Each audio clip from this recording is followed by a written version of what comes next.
የአሜሪካ ወታደራዊ የትራንስፖርት አይሮፕላን የሆነን C-17 የሚል መጠሪያ ያለው ግዙፍ አይሮፕላን ሞስኮ አረፈ ተባለ። ክሬምሊን የወጡ መረጃዎች ደግሞ የምናውቀው ነገር የለም የሚሉ መልስን የያዙ ሆኑ። ባለፉት ሰዓታት እጅግ በከፍተኛ ሁኔታ ውዝግብ ያስነሳው ጉዳይ ነው። መረጃውን ያጋሩ ዓለም አቀፍ የመረጃ ምንጮች የእስራኤሉ ጄሩሳሌም ፖስትን ጨምሮ አይሮፕላኑ የሲአይኤውን ዳይሬክተር ጆን ራትክሊፍ ይዞ ነው ወደ ሞስኮ የገባው የሚል ጉዳይ እየተነሳ ይገኛል። ባለፈው ጥር ወር ከነበረው የመጨረሻው መሰል ሂደት በኋላ በአሜሪካ አይሮፕላን ወደ ሩሲያ ምድር የተደረገም የመጀመሪያው ቀጥታ በረራ ነው ተብሏል። ነገር ግን እንዳልኳችሁ የክሬምሊን ቃል አቀባይ ስለ አይሮፕላኑ መምጣት ምንም የሚያውቁት ነገር እንደሌለና ከአሜሪካ ባለስልጣናት ጋርም የታቀደ ስብሰባ የለም ሲሉ አስተባብለዋል ተብሏል። ግን የአይሮፕላን የጉዞ መስመርን ከሚከታተሉ የመረጃ ምንጮች በተገኘ መረጃ መሰረት ከላቲቪያ ዋና ከተማ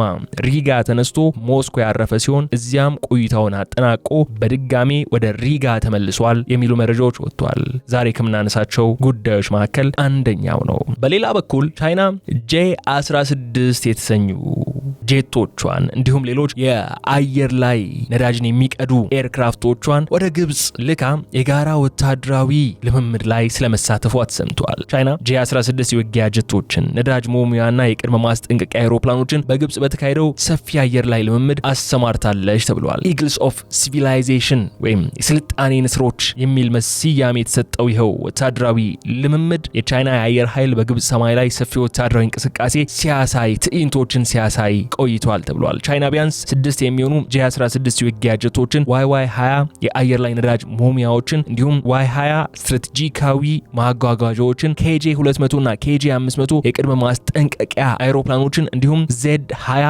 ሄሊኮፕተሮችን ወደ ግብጽ ልካ በዚሁ ልምምድ ላይ ስለመሳተፏ ተሰምቷል። የቻይናው J-16 የውጊያ ጄት ወደ አፍሪካ አህጉር ሲሰማራ የመጀመሪያው ስለመሆኑ ተነስቷል። ከዚህ ባሻገር የቻይናው የአቪዬሽን ስብስብ ከ6000 ኪሎ ሜትሮች በላይ ለ9 ሰዓታት ያህል በቀጥታ በመብረር ግብጽ የደረሰ መሆኑ፣ በጉዞው ላይ የአየር ላይ ነዳጅ ሙሌት መካሄዱ ቻይና ጦር ኃይሏ ከሀገሯ ረጅም ርቀት ተጉዞ መሰማራት የሚችል ብቃት እንዳለው ያሳየችበት፣ የግብጽ አየር ኃይልም የሚያንቀሳቅሳቸውን የተለያዩ የምዕራባውያንና የሩሲያ ጦር አይሮፕላኖች ስልትና ባህሪ ለመገንዘብም ትልቅ አጋጣሚ የፈጠረላት ነበረ ተብሏል። ሌላኛው ዛሬ የምናነሳላችሁ ጉዳይ ነው። በመጨረሻ ላይ ደግሞ ኢራን ያለፈው ጁን ወር ላይ የተፈረመው የኢስላማባዱ MOU አሁንም እሱ የተሻለ ነው የሚል አቋም እንዳላት እየተሰማ ይገኛል። ኢራን ከአሜሪካ ጋር ቀደም ሲል በሰኔ ወር የተፈረመውን የጋራ የመግባቢያ ስምምነት ወይም MOU ኢስላማባድ MOU እንደገና ተግባራዊ ለማድረግና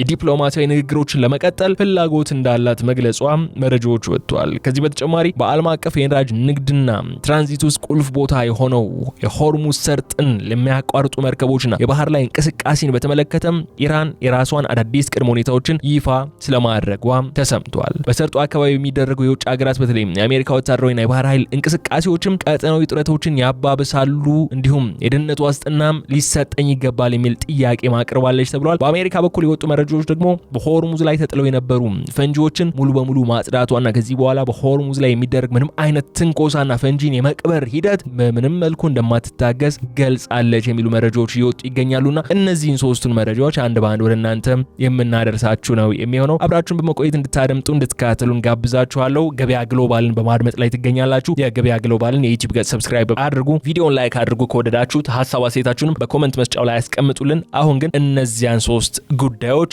በቅደም ተከተል አንድ በአንድ ወደ እናንተ ያደረስን ቆይታ እናደርጋለን። ስለዚህ በድጋሚ አብራችሁን እንድትቆዩ ጋብዛለሁ። መልካም ቆይታ።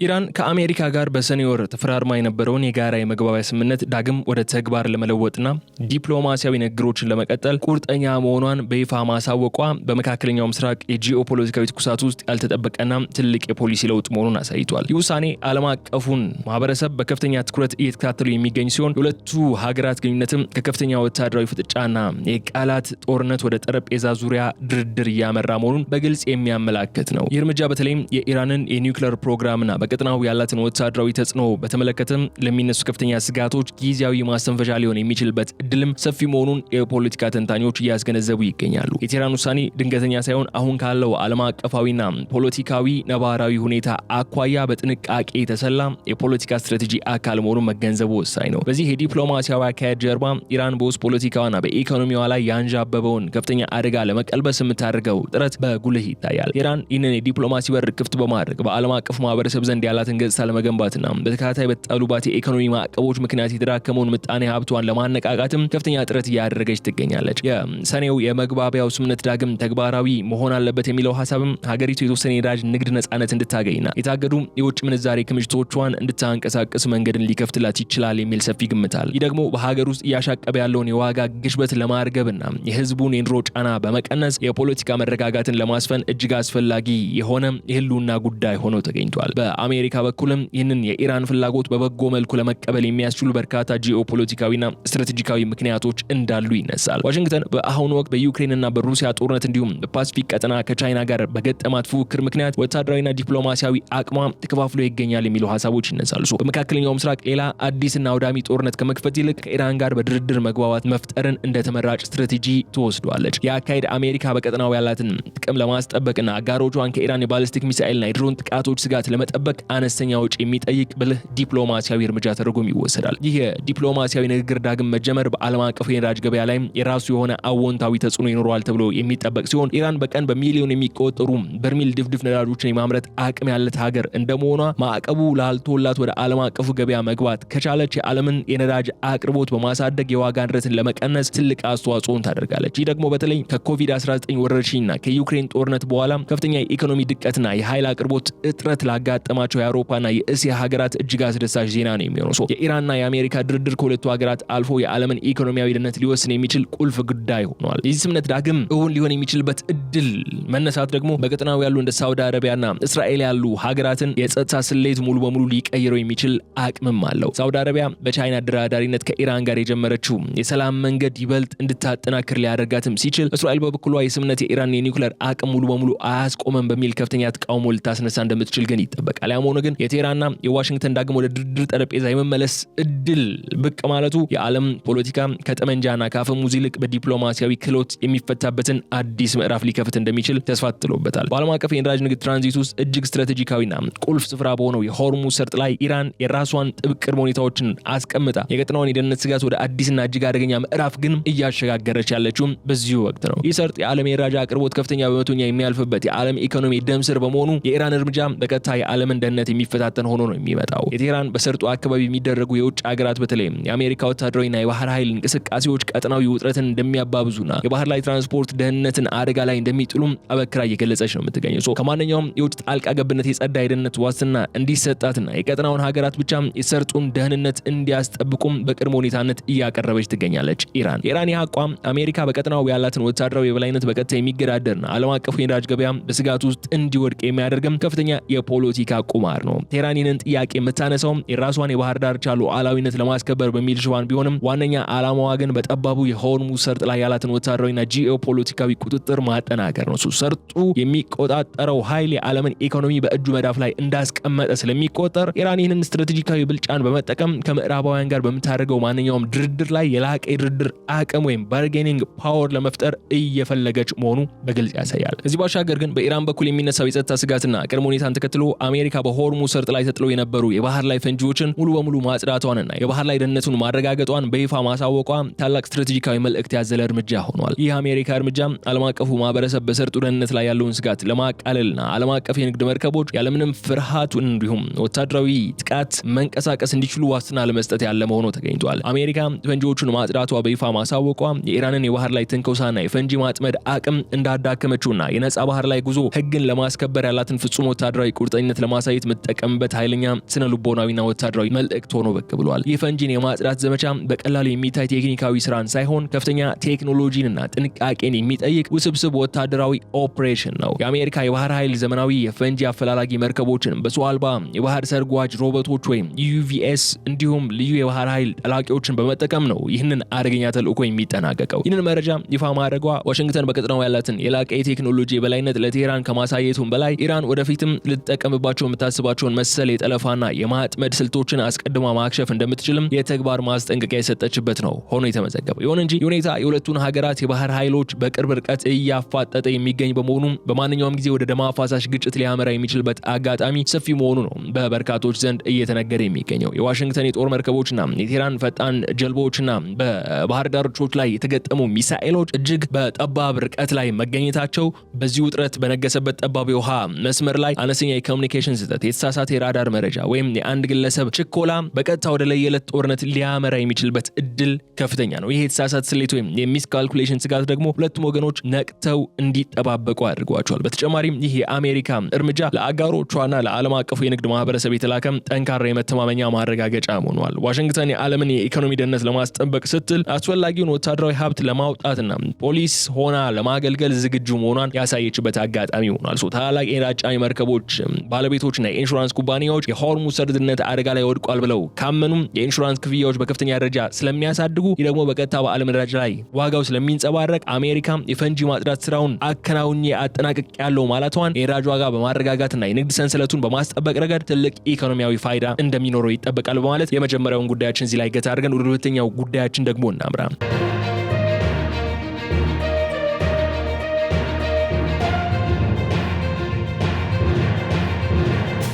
ቻይና የስልጣኔ ንስሮች 2026 ወይም ኢግልስ ኦፍ ሲቪላይዜሽን በተሰኘው የጋራ የአየር ልምምድ ላይ ለመሳተፍ እጅግ ዘመናዊ የሆኑ የውጊያ ጄቶችን ወደ ግብጽ ማሰማራቷ የአፍሪካና የመካከለኛው ምስራቅን ጂኦፖለቲካዊ ሚዛን በጥልቀት ሊያናውጥ የሚችል ትልቅ ታሪካዊ ክስተት ሆኖ ተመዝግቧል። ቤጂንግ ቢያንስ 6 የሚሆኑ J-16 የተሰኙ የውጊያ ጄቶችን፣ የY-20 የአየር ላይ ነዳጅ ሞሚያ ታንከሮችን፣ የY-20 ስትራቴጂክ ማጓጓዣዎችን እንዲሁም KJ-200 እና KJ-500 የተሰኙ የቅድመ ማስጠንቀቂያ ወይም AEW&C አይሮፕላኖችን ወደ ካይሮ ልካለች። ይህ የቻይና J-16 የውጊያ ጀት ወደ አፍሪካ አህጉር ሲሰማራ በታሪክ ለመጀመሪያ ጊዜ መሆኑ ጉዳዩን ከተለመደው ወታደራዊ ልምምድ አልፎ የዓለም አቀፍ ፖለቲካ መነጋገሪያ እንዲሆን አድርጎታል። የወታደራዊ አይሮፕላኖች ስምሪት ቻይና በአፍሪካና በመካከለኛው ምስራቅ ያላትን ፖሊሲ ከስረ መሰረቱ እየቀየረችው መሆኑን የሚያሳይም ግልጽ ማሳያ ነው። ከዚህ ቀደም የቤጂንግ ቀጠናዊ ተሳትፎ በዋናነት በመንገድ፣ በባቡር፣ በወደብ ግንባታዎች ላይ ያተኮረ ኢኮኖሚያዊና ኢንቨስትመንትን መሰረት ያደረገ አጋርነት ላይ ብቻ የተመሰረተ ነበር። ነገር ግን ይህ ግዙፍ የአየር ኃይል ስምሪት ቻይና ከኢኮኖሚያዊ ትብብር ባለፈ በቀጠናው ጠንካራ ወታደራዊና የጸጥታ አጋርነትን ለመገንባት እንዲሁም የአሜሪካን ባህላዊ የጸጥታ ጠባቂነት ተጽዕኖ ለመገዳደር ሰፊ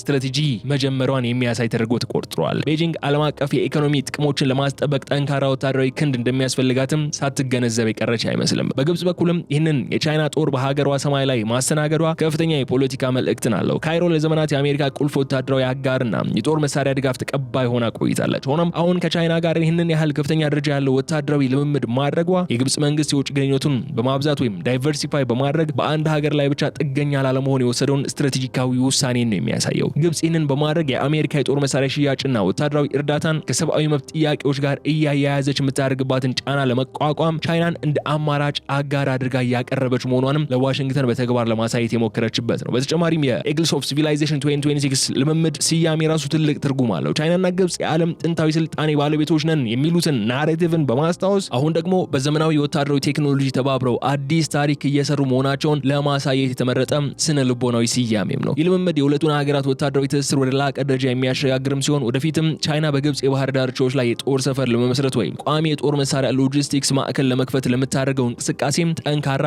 መሰረት የሚጥል ነው ሆኖ የተቀመጠው። በአጠቃላይ የቻይና J-16 ጄቶች በካይሮ ሰማይ ላይ ማጉረምረማቸው የአፍሪካ ቀንድና የቀይ ባህር ቀጠና ደህንነት አዲስ ተዋናይ እንዳገኘ የሚያበስር ነው። ጅቡቲ ላይ የመጀመሪያውን የባህር ማዶ የጦር ሰፈር የከፈተችው ቻይና አሁን ደግሞ በሰሜን አፍሪካ የአየር ኃይሏን በማሰማራት የቀጠናውን ጂኦፖለቲካዊ ካርታን ለመቅረጽ እየሞከረች ትገኛለች። ይህ ሁኔታ አሜሪካና አውሮፓውያን በአፍሪካ ያላቸውን የጸጥታና ወታደራዊ በላይነት በከፍተኛ ሁኔታ የሚፈታተንና አፍሪካን በአዲሱ የቀዝቃዛው ጦርነት የፉክክር ሜዳ ሊያደርጋት የሚችል አጋጣሚ ነው። የቻይናው የአቪዬሽን ስብስብ ከሀገሩ ተነስቶ ከ6000 ኪሎ ሜትሮች በላይ ለ9 ሰዓታት ያህል በቀጥታ በመብረር ግብጽ መድረሱ ደግሞ የቻይና ጦር የደረሰበትን አስገራሚ ቴክኖሎጂና የሎጂስቲክስ ብቃት በግልጽ የሚያሳይ ልዩ ወታደራዊ አቅም ማሳያ ተደርጎ ተቀምጧል። የአይነቱ የረጅም ርቀት በረራ እጅግ ከፍተኛ የሆነ ወታደራዊ እቅድ፣ ትክክለኛ የሜትሮሎጂ መረጃ ስሌትና የማይበገር የኮሙኒኬሽን ቴክኖሎጂ ጥምረትን የሚጠይቅ ነው። ቻይና ይህንን ውስብስብ ኦፕሬሽን ያለምንም ችግር ማጠናቀቅ መቻሏ ዓለም አቀፍ ደረጃዋን የጠበቀም ዘመናዊ የአየር ኃይል መገንባቷን ለወዳጅም ሆነ ለጠላት ያስመሰከረችበት ታሪካዊ ስኬት ተደርጎ ይመዘገብላታል። የረጅም ጉዞ የተሳካው በዋናነት ቻይና ባዳበረችው ዘመናዊ የአየር ላይ ነዳጅ ሙሌት ወይም ኤሪያል ሪፊውሊንግ ሲስተም ወይም ቴክኖሎጂ አማካኝነት ነው። የYY20 ግዙፍ የነዳጅ ጫኝ አይሮፕላን ከJ16 ዊጋ ጄቶች ጋር አብረው በመብረር በአየር ላይ ነዳጅ ማቀበል መቻላቸው ቻይና ጦር ኃይሏን ከሀገሯ ድንበር እጅግ ርቃ በረጅም ርቀት የማሰማራትና ለረጅም ጊዜ የማቆየት ስትራቴጂካዊ አቅም ወይም ፓወር ፕሮጀክሽን መገንባቷን የሚያረጋግጥ ነው። የአየር ላይ ነዳጅ ሙሌት አቅምን የአንድን አየር ኃይል ተደራሽነት ከክልላዊ ወሰን ወደ ዓለም አቀፋዊ ደረጃ የሚያሸጋግር ቁልፍ ቴክኖሎጂ ሲሆን ቻይና ይህንን ፈተና በብቃት ማለፏንም በተግባር አሳይታለች። ከዚህ ባሻገር የአይነቱ የረጅም ርቀትና የከባድ መሳሪያ ማጓጓዝ አቅምን ከዚህ ቀደም በዋናነት በአሜሪካና በጣት በሚቆጠሩ የምዕራባውያን የኔቶ አባል ሀገራት ብቻ ተይዞ የነበረው ወታደራዊ ሞኖፖሊ ነበር። አሜሪካ በየትኛውም የዓለም ክፍል ወታደሮቿና መሳሪያዎቿን በአጭር ጊዜ ውስጥ የማድረስ ብቃት ስላላት የዓለም ፖሊስ ተብላ ስትጠራ ቆይታለች። አሁን ግን ቤጂንግ ይህንን የምዕራባውያን ሞኖፖሊ መስበሯን በተግባር አሳይታለች። የቻይና ወታደራዊ አቅም ከፓሲፊክ ውቅያኖስ አልፎ በህንድ ውቅያኖስ አቆራርጦ እስከ ቀይ ባህርና ሰሜን አፍሪካ ድረስ መለጠጡ የዓለምን የኃይል ሚዛን አስተላለፍ ወደማይቀለበስ አዲስ አቅጣጫ የሚቀየር እጅግ ወሳኝ ክስተት ሆኖ ተመዝግቧል ማለት ነው። የተከበራችሁ ተከታታዮቻችን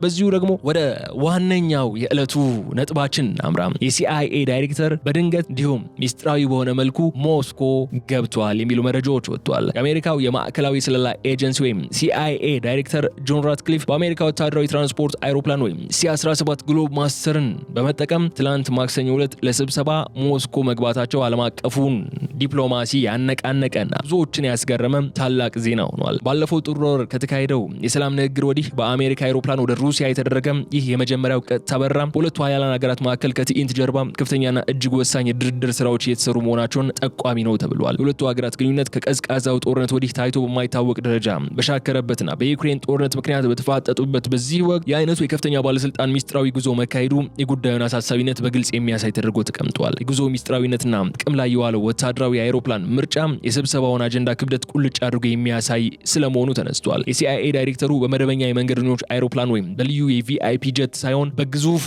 C-17 ግሎብ ማስተር ወታደራዊ የትራንስፖርት አይሮፕላን መጓዛቸው ለደህንነታቸው ሲባል የተወሰደ ከፍተኛ የጥንቃቄ እርምጃ መሆኑን የጸጥታ ባለሙያዎች ይገምታሉ። የአይሮፕላን ከፍተኛ የሆነ የጸረ ሚሳኤል መከላከያ ሲስተም የተገጠመለትና ደህንነቱ የተረጋገጠ የኮሙኒኬሽን መስመር ያለው በመሆኑ ዳይሬክተሩ በጠላት ቀጠና ውስጥ በሚያደርጉት ጉዞ ሙሉ ዋስትና እንዲኖራቸው ታስቦ የተመረጠ ነው ተብሏል። ምንም እንኳን በመገናኛ ብዙሃንና በይፋዊ መግለጫዎች ዋሽንግተንና ሞስኮ እርስ በርስ የሚለዋወጧቸው ቃላትና ማዕቀቦች ቢኖሩም ይህ ክስተት እንደሚያረጋግጠው ግን ሁለቱም ሀያላን ሀገራት አሁንም ቀጥተኛ የጀርባ በር የግንኙነት መስመሮቻቸውን ወይም ባክ ቻናል ዲፕሎማሲን ክፍት አድርገው እንደሚገኙ ነው የሚያሳየው። ዓለም አቀፍ ፖለቲካ በሚዲያ ከሚታየው ጩኸት ባለፈ እጅግ ወሳኝ በሆኑ ቀውሶች ላይ በስለላ ተቋማት በኩል ጸጥ ያለና እውነተኛ ድርድር የሚካሄድበት መድረክ መሆኑንም የጆን ራትክሊፍ ጉዞ በሚገባ እንደሚያሳይ ተገልጿል። የዚህ ደረጃ ከፍተኛ ባለስልጣን በጠላት ሀገር ዋና ከተማ በአካል መገኘት የጉዳዩ በስልክ ወይም በቪዲዮ ሊፈታ የማይችል እጅግ ስስ የደህንነት ጉዳይ መሆኑን የሚያመላክት ስለመሆኑ ተነስቷል። ታሪካዊ ዳራውን ደግሞ ለመፈተሽ ያክል ወይም ለመመልከት ያክል ስናነሳው በአሜሪካ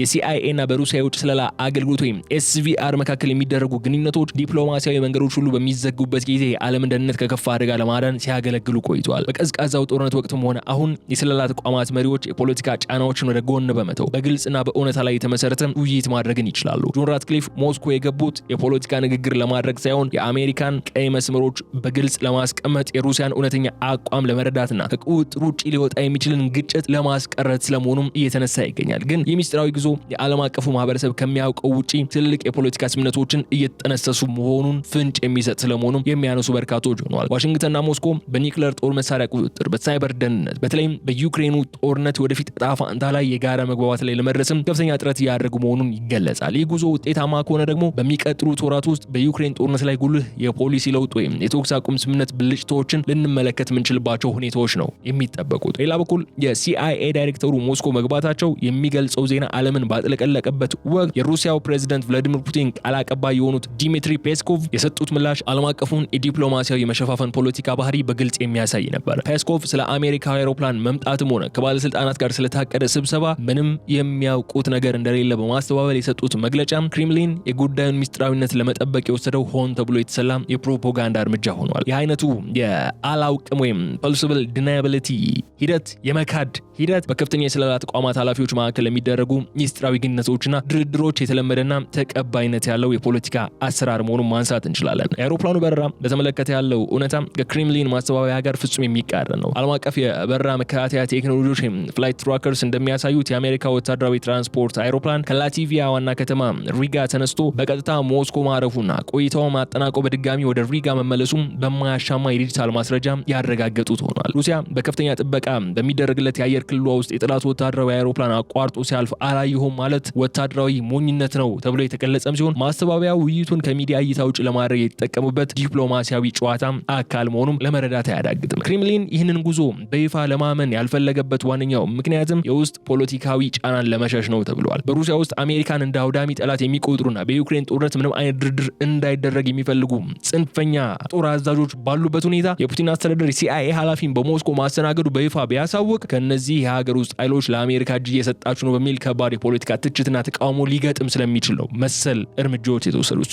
ይህንን የውስጥ ተቃውሞ ለማስቀረትና ፊትን ላለማጣት ሲባል መካድ እንደ ተመራጭ ስትራቴጂ መወሰዱን ማንሳት እንችላለን። በተጨማሪም የማስተባበያ ሁለቱም ወገኖች የውይይታቸውን ይዘት ከዓለም አቀፉ ማህበረሰብና ከአጋሮቻቸው ተጽዕኖ ለመጠበቅ ከፍተኛ ጥንቃቄ እያደረጉ መሆኑ ያሳያል። አሜሪካን ብትሆን ይህንን ጉዞ በይፋ የገለጸችው ወይም አውጃ ያደረገችው አይደለም። ጉዞ ይፋ ቢሆን ኑሮ ዩክሬን ከጀርባ ያሳልፋችሁ እየሸጣችሁኝ ነው በሚል ከፍተኛ ጩኸት ልታሰማ ትችል ነበር ተብሎ ይጠበቃል። የአውሮፓ አጋሮችም በድርድሩ ውስጥ ባለመሳተፋቸው ጥርጣሬ ሊገባቸው ይችል ነበር ይሆናል። ስለዚህም ሁለቱ ሀያላን ሀገራት እውነተኛ ስምምነት ላይ እስኪደርሱ ድረስ ሂደቱን በድብቅ ማካሄዱን መምረጣቸው ነው እየተነሳ ያለው። የውጭ አካላትም በድርድሩ ላይ አሉታዊ ተጽዕኖ እንዳያሳድሩ ለመከላከልም ጭምር የሚደረግ ስለመሆኑ ይነሳል። በአጠቃላይ የዲሚትሪ ፔስኮቭ የማስተባበያ መልእክት የዘመናዊ ዲፕሎማሲ አንዱ ገጽታ ነው። በመንግስታት መካከል የሚደረጉ እጅግ ስስ የደህንነት ውይይቶቹ ውጤት እስኪያመጡ ድረስ ህልውናቸው ይካዳል። ይህም የክሬምሊን እርምጃ የሚያሳየው ሩሲያ ለድርድሩ ትልቅ ክብደት እንደሰጠችውና ዝርዝር ጉዳዮቹ ሚስጥር ሆነው እንዲቆዩ ከፍተኛ ፍላጎት እንዳላት ነው የሚያሳየው ነው የተባለ ያለው። ፖለቲካው የሚሰራው በመድረክ ላይ በሚነገረው ዲስኩር ሳይሆን ከትዕይንት ጀርባ በሚደረገው